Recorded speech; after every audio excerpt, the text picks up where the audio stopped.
Welcome to Fanboy Critic, where we go watch new movies out in theaters and give you our review, both the good and the bad. I'm Joe Ortiz and I'll be your fanboy. And I'm Sam McClure, I'll be your critic.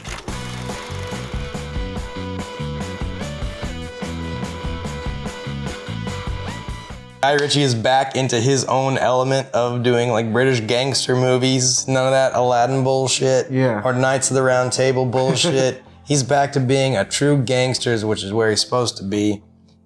What did you think he did well with this film? I mean, this is his comeback since like a decade. The last one he did, I think, was in 2008. But with this specific movie, he did what he does. I mean, he had a terrific story. I really liked the story. I really liked the writing. And all the actors that he brought in for this movie were awesome.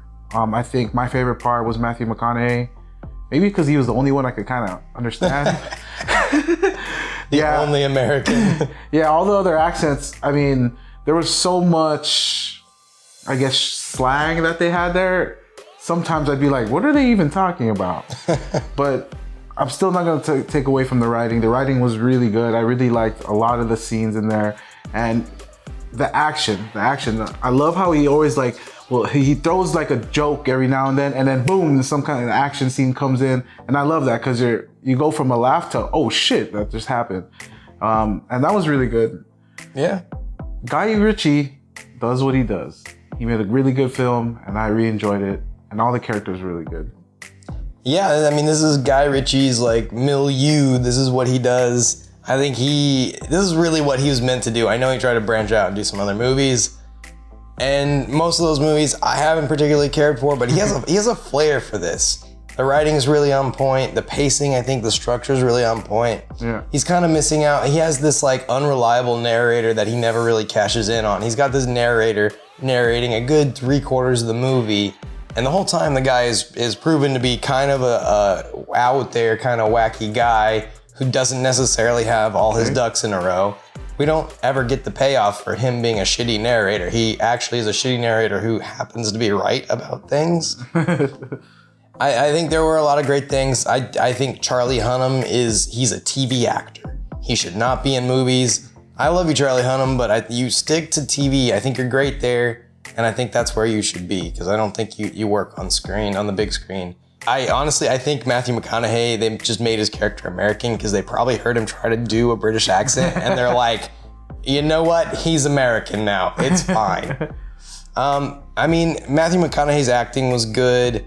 Henry Golding's acting was good. There's a lot of good acting. But I also think there's one guy that's in Succession. I don't know the actor's name, but he's in Succession on HBO, and he's in the movie, and I think he was terrible.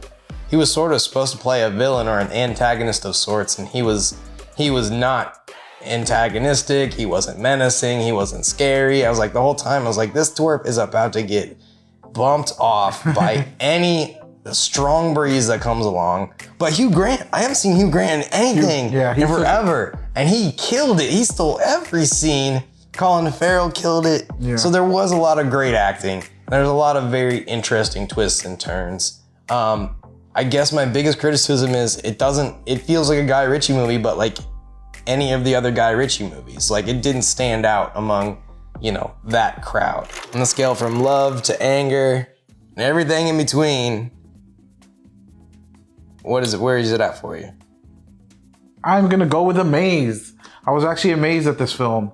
I'm glad that he still has it in him to make films like this. Maybe you're right, he didn't really bring it up to another level, but it was still a masterpiece and he still knows what he's doing when it comes to movies like this. And I really, really enjoyed it. It was amazing. All right. I'm just gonna go with a like. I really liked it. I thought it was really good. Am I ever gonna see it again? Probably not. I think I got the gist of it the first time through. I mean, like I already said, it's just another one of his movies, and it's a good movie, but it's not standing out as one of his bests.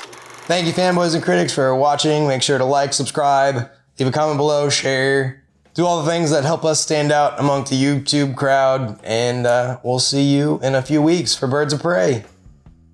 And we'll see you for the next review.